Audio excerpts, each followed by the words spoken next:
Tim, I know you did not follow those lightning safety tips last night, but hopefully we got some good tips for you to remember next go around. We get some storms, even some hail. I know you're not used to that hailstorm that we had. Right. Hey, Joe, answer me this. You said during a lightning storm to avoid plumbing. So if you got to go, you got to hold it when it's lightning? I don't get it.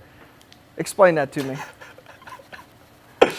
I mean, you got to do what you got to do, I guess. I've been in that situation too, but if you can hold it, I would hold off. That's the safest thing. I mean, the odds of it happening to you, it's small, but it's not zero. So you want to reduce those risks as much as you can. So if you can't hold it, Tim, but I know you probably can't. So just go if you need to. Huh. All right. Thanks for that, Joe. What did you say also? If the thunder roars, stay indoors. I'm going to get that tattooed, I think, in honor of you.